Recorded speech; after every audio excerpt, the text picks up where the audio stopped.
kemampuan membaca, rendahnya kemampuan membaca puisi peserta didik kita. Ini masalah yang kita pilih. Masalah yang kita pilih. Nah, jadi kan ada terkaitan dengan judulnya kan, peningkatan kemampuan membaca peserta didik kita melalui kegiatan lomba baca puisi. Nah, jadi kita buat lomba supaya tujuan kita untuk meningkatkan kemampuan membaca peserta didik kita. Jadi indikatornya meningkatkan kemampuan membaca peserta didik, menumbuhkan minat baca.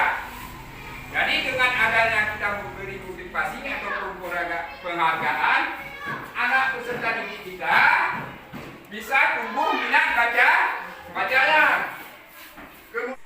Warahmatullahi wabarakatuh. Alhamdulillah, kita sampai hari ini masih diberi kesehatan dan kesempatan sehingga kita sudah sama-sama bisa berkumpul di ruangan ini.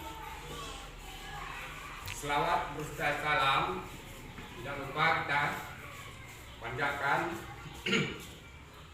Nabi Muhammad SAW yang telah membawa kita dari alam kebodohan baca puisi.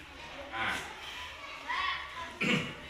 jadi mungkin selama ini anak-anak didik kita tidak memahami ataupun kurang minat membacanya karena tidak didorong oleh kegiatan yang bisa meningkatkan untuk dirinya sendiri. Misalnya, setiap anak-anak membaca ataupun baik baca puisi, cerita dan lain sebagainya, kita harus memberi motivasi.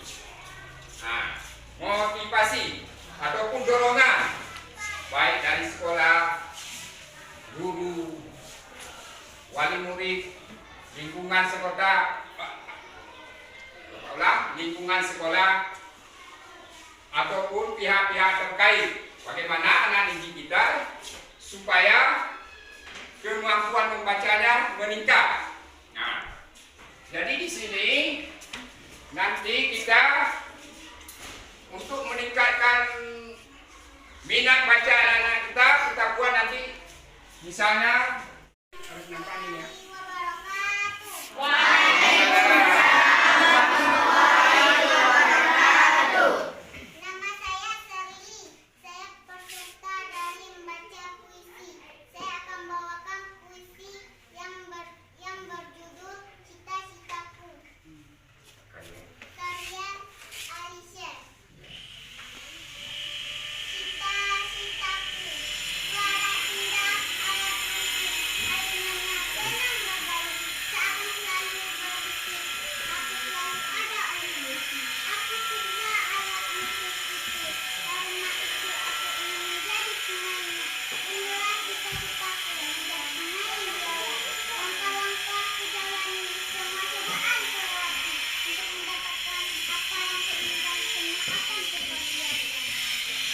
Jangan cepat sekali. Perlahan-lahan. Cita-citaku, aku ingin menjadi peserta musik. Aku ingin menjadi peserta musik. Jangan cepat sekali, nggak apa-apa, buru-buru, pelan-pelan aja, nggak apa-apa.